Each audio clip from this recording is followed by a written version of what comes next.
তৈরি পোশাক রপ্তানিতে একক দেশ হিসেবে গত বছর বিশ্বে দ্বিতীয় শীর্ষস্থান ধরে রেখেছে বাংলাদেশ। ভিয়েতনাম বাংলাদেশের চেয়ে $700 কোটি কম তৈরি পোশাক রপ্তানি করে তৃতীয় স্থানে রয়েছে।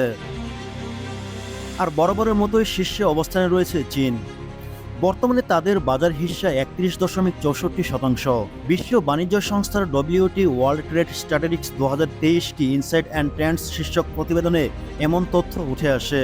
ভ্যাট দায়মুক্ত থেকে লাভজনক ব্যবসা পরিচালনার বিশ্বস্ত সহযোগী দ্য রিয়েল কনসালটেশন, স্বচ্ছ ভ্যাট আইনে দক্ষ ন্যায্য ভ্যাট প্রদানে। বৃহস্পতিবার 1 আগস্ট এটি নিজেদের ওয়েবসাইটে প্রকাশ করে সংস্থাটি।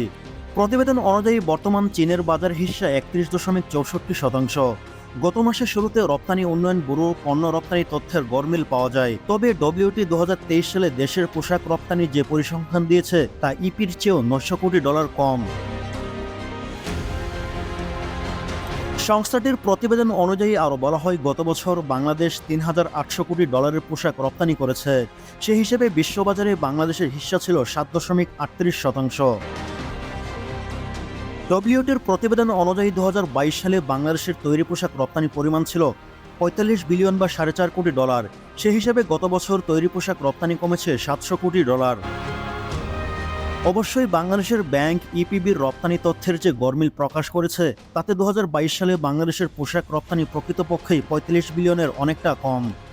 এদিকে করোনার আগে থেকে চীনে রপ্তানি কমলেও বিশ্ববাজারে এখন দেশটির শীর্ষ পোশাক রপ্তানিকারক। গত বছর চীন $165 বিলিয়ন $16,500 কোটি তৈরি পোশাক রপ্তানি করেছে। তার আগের বছর তাদের রপ্তানি পরিমাণ ছিল $182 বিলিয়ন বা $18,200 কোটি। তার মানে গত বছর চীনে তৈরি পোশাক রপ্তানি কমেছে 9.34%। একক দেশ হিসেবে বিশ্বে তৃতীয় শীর্ষে পোশাক রপ্তানিকারক ভিয়েতনাম। গত বছর দেশটি $31 বিলিয়ন বা $3,100 পোশাক রপ্তানি করেছে।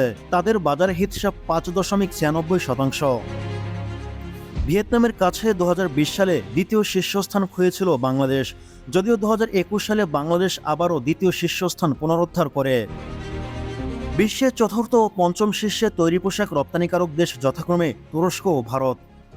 2023 সালে তুরস্ক $19 বিলিয়ন বা $1,900 কোটি এবং ভারত $15 বিলিয়ন বা $1,500 কোটি তৈরি পোশাক রপ্তানি করেছে। এছাড়া ইন্দোনেশিয়া ও কম্বোডিয়া গত বছর $8 বিলিয়ন বা $800 কোটি পরে তৈরি পোশাক রপ্তানি করেছে। অন্যদিকে মার্কিন যুক্তরাষ্ট্র ও হংকংয়ের তৈরি পোশাক রপ্তানি পরিমাণ $7 বিলিয়ন বা $700 কোটি।